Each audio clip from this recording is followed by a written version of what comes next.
Assalamualaikum warahmatullahi wabarakatuh. Perkenalkan, kami dari kelompok 6. Di sini kami akan mempresentasikan mengenai jaringan lymphoid primer. Dengan anggota kelompok yakni yang pertama ada Amanda Syalsa Sakilah dengan NIM terakhir 066, lalu ada Dini Himayati Umi Kifayah dengan NIM terakhir 067, lalu ada Arna Trisya Firda Rahmatillah dengan NIM terakhir 068, lalu ada saya sendiri Muhammad Januar Aljansus Lipto dengan NIM terakhir 069, lalu ada yang terakhir yakni Yulia Kirana Putri dengan NIM akhir 070. Selanjutnya pengertian lymphoid primer. Pengertian lymphoid primer sendiri adalah organ yang diperlukan dalam proses naturasi, diferensiasi, serta proliferasi limfosit. Organ yang dapat menghasilkan limfosit yaitu lymphoid primer. Dalam lymphoid terjadi interaksi antara sel lymphoid dengan sel non-limfosit. Dapat dibedakan menjadi dua, yaitu lymphoid primer dan lymphoid sekunder. Biasanya juga dapat disebut sentral.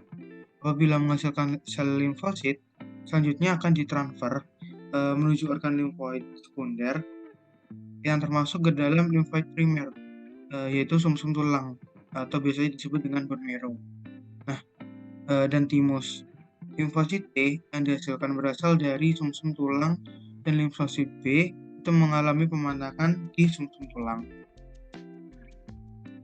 Pengertian timus sendiri itu organ kecil berupa kelenjar yang letaknya itu berada di tengah rongga dada atau di belakang rongga dada dan antara paru-paru. Ukuran dari timus ini dapat beraneka ragam sesuai dengan perkembangan usia.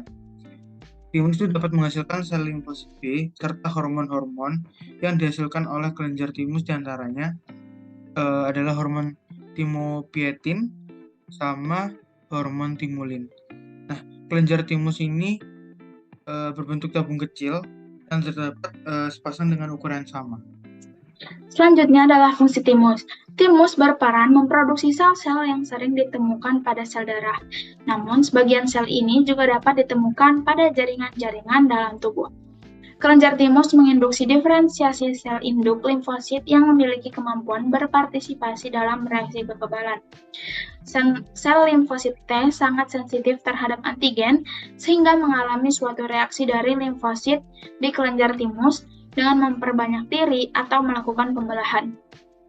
Bukti bahwa adanya aktivitas endokrin adalah organ ini sangat peka terhadap hormon tiroid. Fungsi selanjutnya adalah mengurangi aktivitas kelamin, sumber hormon timik yang mempersiapkan proliferasi dan maturasi sel, dan yang terakhir adalah mengaktifkan pertumbuhan badan pada bayi. Selanjutnya akan saya bacakan mengenai pengertian bone marrow. Sumsum tulang banyak ditemukan pada tulang besar seperti tulang panggul atau tulang belakang, berupa jaringan lunak yang ditemukan pada rongga interior.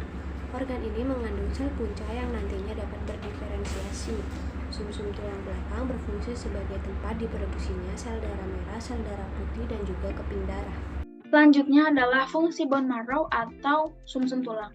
Sumsum tulang mengandung sel punca yang dapat berdiferensiasi menjadi suatu jaringan saat jaringan tersebut rusak. Yang kedua, menjadi transmisi pemasukan rangsangan antara periferi dan otak. Saraf yang terdapat pada sumsum tulang akan membawa informasi ke otak dari tubuh.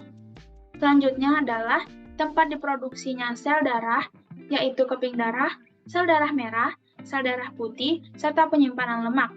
Dan yang terakhir adalah mengontrol gerak refleks otot. Contohnya, gerakan refleks pada mata, hidung, dan anggota gerak lainnya. Selanjutnya yakni komponen penyusun timus. Kelenjar timus dibungkus oleh kapsul jaringan ikat trabekular di mana membagi ke dalam lobulus-lobulus tidak utuh.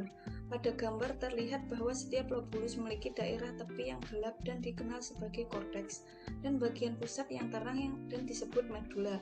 Pada salah satu lobulus di bagian tengah medula terdapat suatu struktur khas yakni corpusculum timosum atau hasal. Nah, pembuluh darah masuk ke dalam kelenjar timus melalui kapsul jaringan ikat dan trabekular. Next. Bagian korteks timus terdiri atas limfosite atau timosit dan makrofag dalam suatu stroma sel retikular epitel. Nah, infoblast ini ditunjukkan oleh anak panah pada gambar. Selanjutnya, saya akan menjelaskan mengenai komponen penyusun bone marrow atau sumsum tulang. Seperti yang dapat dilihat pada gambar, terdapat banyak sekali komponen penyusun sumsum tulang. Namun, secara umum dapat kita ketahui bahwa sumsum tulang adalah jaringan lunak yang ditemukan pada rongga interior yang sebagian besar tulang merupakan tempat produksi sel darah baru. Jaringan tersebut memproduksi sel induk hematopoietik yang dapat memproduksi dan berkembang menjadi sel darah merah, sel darah putih, dan keping darah. Sumsum tulang sendiri dibagi menjadi dua jenis. Yang pertama yakni sumsum merah atau jaringan myeloid yang menghasilkan sel darah merah, sel darah putih, dan keping darah. Yang kedua terdapat sumsum kuning yang mana ia menghasilkan sel darah putih yang disebabkan atau ditimbulkan oleh sel lemak yang banyak dikandung oleh sumsum tulang. Selanjutnya akan dilanjutkan oleh rekan saya. Pada presentasi kali ini didapatkan referensi dari Asmara DKK 2009 Fisiologi Tubuh Manusia untuk Mahasiswa Perawatan Salemba Medika Jakarta Selatan. Lalu ada Eros Ceko VP 2012 Atlas Histologi di Fiore EGC Jakarta.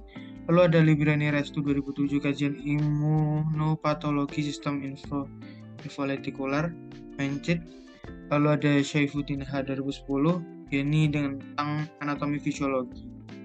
Kurikulumnya berbasis kompetensi untuk keperawatan dan kebidanan edisi 4. Mungkin sekian dari kelompok kami. Apabila ada salah kata, mohon dimaafkan. Wabillahi taufiq wal hidayah. Wassalamualaikum warahmatullahi wabarakatuh. Terima kasih.